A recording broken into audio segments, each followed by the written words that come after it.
At so ayan, hi guys! Welcome back sa channel natin at eto na nga si chapter 1138. So dito ay papakita natin yung pinaka-action, yung pinaka-climax na magaganap dyan kay chapter 1138. Pero bago tayo magsimula, ay kung bago ka pa lang din sa channel natin, ay huwag mo kalimutan mag-subscribe at pakipindot na rin ay ang notification bell para ma-update ka every time na meron tayong bagong upload. So yun lang naman po at ulit, ay huwag na nga natin patagalin pa.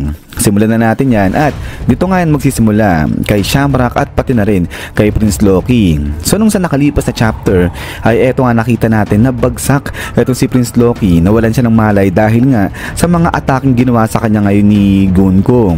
Pero dito kay chapter 1138 ay nagising na ulit dyan etong si Prince Loki at ngayon tinatanong niya etong si Shamrock kung may kinalaman ba siya o may connection siya dyan kay Shanks. Kasi nga ang sabi dito ni Prince Loki, etong mga celestial dragons at etong mga pirata, mga magkakalaban yan eh. Kaya paano nangyari na kamukhang kamukha ni Shamrock si Shanks? At now, eto nga sagot na ngayon dito etong si Shamrock at sinabi niya kay Prince Loki na etong si Shanks kasi ayan yung kanyang twin brother at etong si Shanks yung mas bata sa kanya. So yun nga, mas naunang pinanganak dyan o lumabas etong si Shamrock tapos lumabas na etong si Shanks. So dito ay dagdag pa nga nito ni Shamrock na etong si Shanks minsan pumunta yan sa may Marijua isang beses. Pero pagkatapos nun ay bumalik ulit etong si Shanks sa buhay pirata. So mas pinili raw ni Shanks na mabuhay sa gantong basurang estado kaysa mabuhay bilang celestial dragon. So dito walang pinakitang flashback patungkol kay Shanks yung sa pagpunta niya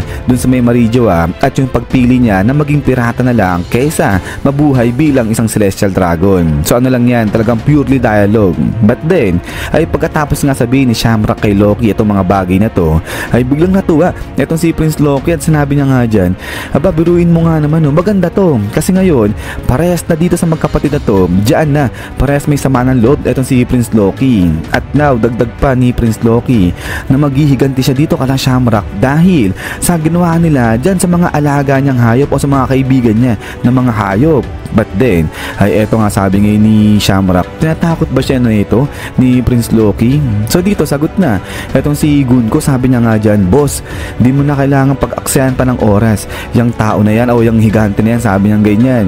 At then ay dito na nga ngayon tinawag ni Shamrock etong si Cerberus na nanggagaling nga dyan sa kanyang espada. So dito sabi nga ni Shamrock na oo, alam niya, di naman kailangan na siya mismo yung directly umatake dyan kay Prince Loki. So kaya nga eto ginagamit niya etong si Cerberus ngayon. Pero dito guys ay not confirmed pa kung etong si Cerberus ay isang devil fruit power talaga na nanggagaling dyan nga sa espada ni Shanks ni Shamrock. So kumbaga hindi sure kung etong espada ni Shamrock ay nakakonsume din ng devil fruit o hindi. But then ay etong si Cerberus ni Shamrock ay katulad dito yan, yung sa may zombie ni Moria. Pero ang pinagkaibahan lang nito, etong Cerberus ni Shamrock mas nakakatakot, mas intense yung itsura niyan kaysa dito kumpara sa mga zombie nga na Cerberus nito ni Moria. At saka isa pa, etong Cerberus ni Shamrock meron din daw yan yung mga itim na ulap na nakapalibot sa kanilang leeg. So parang kagaya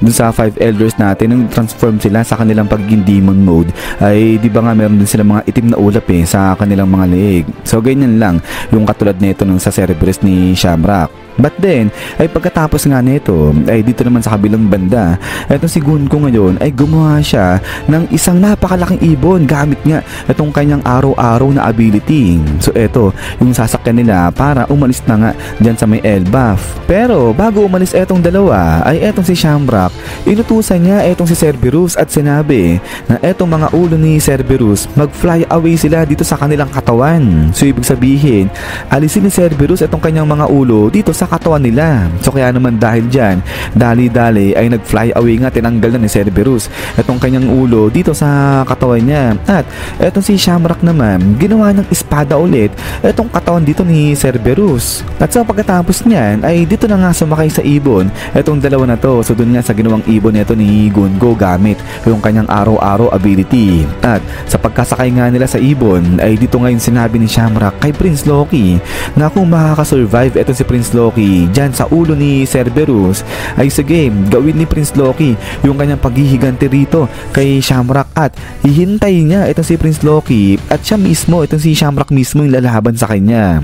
But then ay pagkatapos nga niya ay dito makikita natin na etong tatlong ulo ni Cerberus naglabas na nga yan ng espada dyan sa kanyang mga bunganga at umikot-ikot na nga yan sa ere at full speed ay bigla na lang inatake etong si Prince Loki. So dito sabi nga ni Prince Loki, nako, hindi maganda to, pag siya kasi nasaksak niyan ay magiging malala yung kondisyon niya. Pero eto nga ay ngayon nasaksak na o na-pierce ni Cerberus etong sa may bandang turso ni Prince Loki. So kaya nga dahil dito galit na galit ngayon etong si Prince Loki dyan kay Shamrock at pati na rin sa ibang mga Celestial Dragons pa. But then ay pagkatapos niyan ay dito na nga tuluyang umalis at yung dalawa na to sakay dyan sa may ibon ni Gunko papaalis dyan sa may underworld. Pero eto habang umaalis na itong dalawa, sabi ngayon ni Shamrock dyan kay Gunko na sa ngayon medyo mahirap ang isorpresa etong si Elbaf. So kaya naman ang gagawin muna nila ngayon ay uumpisahan nila sa mga bata at ang gagawin nila